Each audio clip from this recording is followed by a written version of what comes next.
Hello friends, क्या हाल चाल है। इससे पहले भी इस पे वीडियो डाला था, लेकिन उसमें आवाज़ बहुत ज़्यादा क्लियर नहीं थी।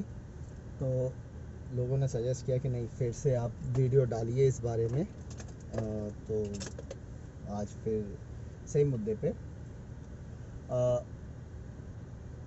कुछ लोगों का सवाल था कि हम लोग कैसे जानें कि हमारा सैलरी से टीडीएस कट रहा है या ईपीएफ कट रहा है। मैक्सिमम ये सवाल उन लोगों के होते हैं या उनके मन में शंका होती है जिन्होंने अभी हाल ताज में ज्वाइन किया है, किसी प्राइवेट कंपनी में कहीं पर नौकरी करना शुरू ही कर रहे हैं, और उनको अक्सर नहीं पता होता कि ये ईपीएफ कट रहा है या टीडीएस कट रहा है। ईपीएफ के धोखे में उनका, क्योंकि कई बार क्या होता है कि वो समझ नहीं पाते और वो टीडीएस कट रहा होता है। तो टीडीएस का एक अपना प्रोसेस होता है कि साल भर के अंदर उसको रिवर्स करवाना ज़रूरी होता है। आप टीडीएस रिटर्न फाइल करो और आपका रिटर्न वापस आ जाएगा। ईपीएफ आपका एक अकाउंट होता है जिसमें पैसे जमा हो रहे होते हैं। बेसिकली इसको इस तरह से समझते हैं, टीडीएस यानी tax deduction against salary. Tax deduction against salary में हमको इस तरह से कह सकते हैं कि जो सरकार की तरफ से गाइडलाइन से कोई भी ऐसा व्यक्ति जो कहीं पे नौकरी कर रहा है, एम्प्लॉयमेंट कर रहा है, तो पहली चीज़ उसकी सैलरी जो है, जो भी हम उसको देंगे वो टैक्सेबल होगी। ये कंडीशन वहाँ आती है जो ज़्यादातर लोग एज ए कंसल्टेंट काम कर रहे होते हैं शुरुआत के दिनों में अपने नौकरी के। तो एज ए कंसल्टेंट जो कॉन्ट्रैक्ट बनता है वो बनता है एक पर्टिकुलर पीरियड के लिए, जैसे कि 6 महीने या 1 साल के लिए। उस 1 साल के दौरान उसमें लिखा जाता है कि आपको टोटल कितना रिम्बर्समेंट, यानी आपकी सेवाओं के बदले हम कितना पारितोषिक देंगे। ये ओवरऑल पहले ही डिसाइड हो चुका होता है कि आप 1 साल के अंदर मान के चलिए 2.5 लाख रुपए आपको कंपनसेट करेंगे इस काम के लिए। तो आपको डेली बेसिस वर्क पे वो लोग पैसे दे रहे होते हैं कि 200 रुपये पर डे या 500 रुपये पर डे के हिसाब से इस तरह से वहाँ पे पेमेंट होती है। और जब सैलरी आपको मिलती है तो उसमें वो एज अ टीडीएस 10% काट लेते हैं। अगर आपका पैन कार्ड जमा है और पैन कार्ड नहीं है तो वो 20% डिडक्ट किया जाता है। अगर आपका पैन कार्ड लगा तो वो 10% होता है। तो ये जो आपकी सैलरी स्लिप आती है, बेसिकली ऐसी कंडीशन में वो लोग सैलरी स्लिप नहीं देते, लेकिन वो आपका जो कॉन्ट्रैक्ट लेटर बना होगा उसमें उस चीज़ को मेंशन करके रखते हैं कि वो टीडीएस कटेगा। टीडीएस कटेगा तो आप अपने एम्प्लॉयर से पहली चीज़ कंफर्म कर लीजिए कि ये टीडीएस है या ईपीएफ का पैसा है। ईपीएफ कटना है तो वो एक दूसरी प्रक्रिया होती है। तो टीडीएस के लिए आपको कंफर्म करना होगा। वो 10% आपकी सैलरी का होगा, यानी आपकी सैलरी 10,000 रुपये, तो आपका 1,000 रुपये कट रहा होगा टीडीएस के रूप में। आप इस चीज़ को देखिएगा, केवल 1,000 रुपये ही कटेगा। अगर आप 10,000 सैलरी है, 10% ही टीडीएस कटेगा। उस कंडीशन में आपका जो ये टीडीएस कटा है वो इनकम टैक्स डिपार्टमेंट में जमा होगा। दूसरी बात आती है कि ईपीएफ कटा है। ईपीएफ ये एक अंशदायी योजना होती है।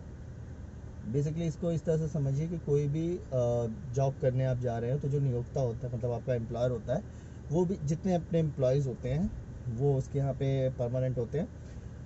तो उन लोगों को वो अपने यहाँ से सैलरी दे रहा होता है, तो सैलरी में वो कई चीज़ें इंक्लूड करता है। इस कंडीशन में वो ये कहते हैं कि अक्सर ये टीडीएस के लिए भी कहते हैं काट पीट के आपको इतना मिलेगा। तो सेम चीज़ ईपीएफ के लिए भी कहते हैं कि आपको टोटल डिडक्शन के बाद इतना होता है। तो वहाँ पे आपका कॉन्ट्रैक्ट में वो चीज़ सामने शो करेंगे कि आपकी टोटल सैलरी कितनी होगी, इन हैंड सैलरी कितनी होगी, ईपीएफ में आपका कितना योगदान और एम्प्लॉयर का कितना योगदान होगा, ये भी होगा। और ये चीज़ें कॉन्ट्रैक्ट होती है। तो फर्स्ट चीज़, आप अपना टीडीएस या ईपीएफ देखना चाहते हैं कि मेरा क्या कटा है, तो ये आपको वहीं पे कॉन्ट्रैक्ट में ही देखना होगा। दोनों चीज़ों में काफ़ी अंतर होता है। टीडीएस आपका कटा है तो आप हर साल, यानी कि आपका जो भी फाइनेंशियल ईयर है, जैसे अभी का चल रहा है, ये फाइनेंशियल ईयर कहा जाएगा मार्च 2020 से ये अप्रैल 2020 से 31 मार्च 2021 का। ये FY 2020 टू 2021 ये फाइनेंशियल ईयर काउंट होगा। इसका पूरा इस पीरियड का जो भी टैक्स है वो लोग जमा कर देंगे नेक्स्ट ईयर के 31 मार्च तक। यानी कि 2021 31 मार्च तक वो सारा टैक्स जमा कर देंगे। 1 अप्रैल से लेके 31 जुलाई के बीच में आपको टीडीएस रिटर्न फाइल करने की डेट होती है। उस दौरान आपको टीडीएस फाइल करने के लिए आप खुद से भी कर सकते हैं। अगर चाहेंगे तो उसका एक वीडियो अलग से बना दूंगा। दूसरा, आप किसी प्रोफेशनल की मदद ले सकते हैं, स्पेशली बहुत से फाइनेंस का काम करने वाले वकील होते हैं या फिर सीए होते हैं, बहुत से ऐसे लोग होते हैं जो कर सकते हैं। आप उनकी हेल्प ले सकते हैं कि हम टीडीएस कैसे फाइल करें। ये पीरियड 1 अप्रैल से लेकर 31 जुलाई तक का होता है। अक्सर 31 जुलाई के बाद 15 दिन या 1 महीने की डेट बढ़ाई जाती है, लेकिन इसी दौरान आपको फाइल कर देना है, तो आपको पूरा पैसा आपके डिडक्शन के जितना आपका टैक्स कटा है वो आपको रिटर्न हो जाता है आपके दिए गए अकाउंट में।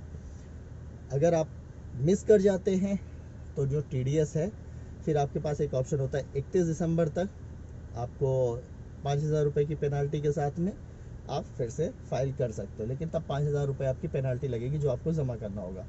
आप 31 दिसंबर भी मिस कर जाओगे तब आपके ऊपर 10,000 की पेनाल्टी होगी।